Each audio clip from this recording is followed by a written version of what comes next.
दोस्तों इस वीडियो में हम आप लोगों के कुछ कमेंट का रिप्लाई देने वाले हैं, तो चलिए इस वीडियो को हम कंटिन्यू करते हैं। यहाँ पर आप लोगों को आज का पहला कमेंट नज़र आ रहा होगा। इस भाई का पूछना है कि वीज़ा निकलने के बाद कितने दिन के बाद एंट्री कर सकते हैं। इस भाई को मैं जवाब देना चाहूँगा कि जब आपका कतर वीज़ा इशू होता है तो वीज़ा में इशू डेट भी लिखा होता है, इसी तरह एक्सपायरी डेट भी लिखा होता है। तो वीज़ा के एक्सपायर होने से पहले आप कभी भी कतर जा सकते हैं, लेकिन मैं यहाँ पर आपको सजेस्ट करना चाहूँगा कि वीज़ा के एक्सपायर होने से कम 3-4 दिन पहले आप कतर चले जाएं, ताकि रास्ता में कोई दिक्कत और प्रॉब्लम न हो। कभी कभी ऐसा होता है कि आप लास्ट टाइम में जाते हैं, फ्लाइट के होल्ड हो जाने की वजह से अगर वीज़ा पहले एक्सपायर हो गया तो यहाँ पर आपको दिक्कत और प्रॉब्लम हो सकता है। अगला कमेंट यहाँ पर आप लोगों को नजर आ रहा होगा, जिसमें आप में से कोई भाई पूछते हुए नजर आ रहे हैं कि ये भाई कतर से छुट्टी में घर आए हुए हैं, तो क्या इसकी कंपनी वाले पीछे से कतर आईडी कैंसिल कर सकते हैं या ये कि नहीं। तो इसका जवाब है कि नहीं, बहुत कम चांस है कि आपकी कंपनी वाले आपका कतर आईडी कैंसिल कर सकें। जब तक आपका कतर आईडी वैलिड रहेगा तो उस वक्त तक आपकी कंपनी वाले आपका कतर आईडी कैंसिल नहीं कर सकते हैं। यहाँ पर आप लोगों को अगला कमेंट नज़र आ रहा होगा। इस भाई का कहना है कि इस भाई ने कतर में पासपोर्ट रिन्यू किया है, लेकिन इसके कतर आईडी पर अभी तक पुराना पासपोर्ट का नंबर है।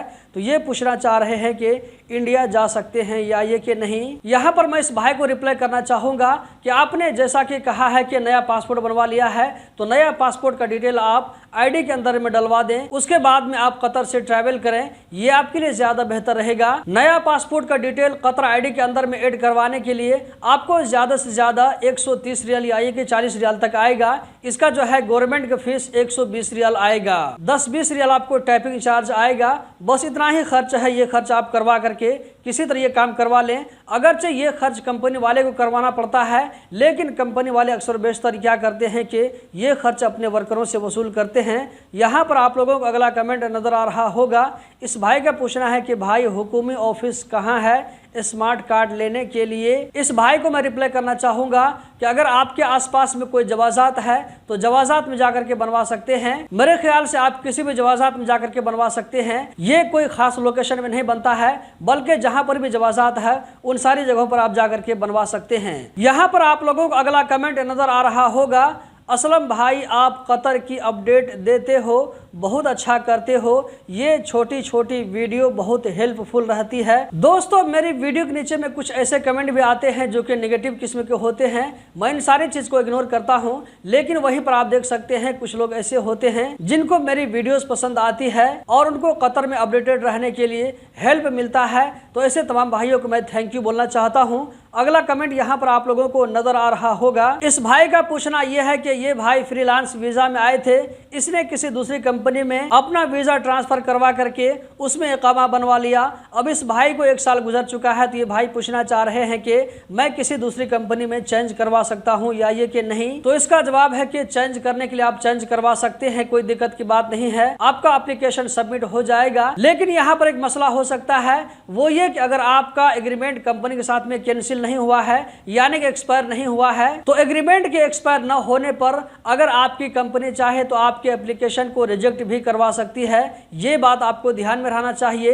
इसीलिए यहाँ पर मैं आपको सजेस्ट करना चाहूँगा कि आप जो है कम से कम 2 साल के बाद, यानी कि जब आपका एग्रीमेंट एक्सपायर हो जाएगा तो उसके बाद में चेंज करने की कोशिश करें। इसी के साथ साथ यहाँ पर मैं सजेस्ट करना चाहूँगा, आपने यहाँ पर अपनी कंपनी के जो है अंदर कोई प्रॉब्लम है या ये कि नहीं है, इसके बारे में नहीं बताया है, तो इससे पता चलता है कि आपकी जो है कंपनी के अंदर में कोई प्रॉब्लम नहीं होगा, फिर भी आप वैसे ही चेंज करना चाह रहे हैं। तो आपको मालूम होना चाहिए कि बहुत सारे लोग चेंज करने के बाद में परेशान रहते हैं। जब दूसरी कंपनी में चेंज करवा लेते हैं तब उनको याद आता है कि पुरानी कंपनी ही ठीक थी। तो इस चीज़ को भी आप ज़रूर ध्यान में रखें। अगर आपको कंपनी के अंदर में कोई प्रॉब्लम नहीं है तो चेंज करवाने की कोशिश मत करें। यहाँ पर आप लोगों को अगला कमेंट नज़र आ रहा होगा। ये नेपाली भाई का कहना है कि जब ये भाई कतर से नेपाल आ रहे थे तो इनकी कंपनी ने आईडी कैंसिल नहीं किया, अब ये भाई नेपाल में है तो यहाँ से कतर आईडी कैंसिल करवा सकते हैं या ये कि नहीं। तो इसका जवाब है कि आप नेपाल से रह करके कतर आईडी कैंसिल करवाना आपके लिए बहुत ही मुश्किल होगा, बल्कि ये जो है इम्पॉसिबल है। यहाँ पर मैं आपको कहना चाहूँगा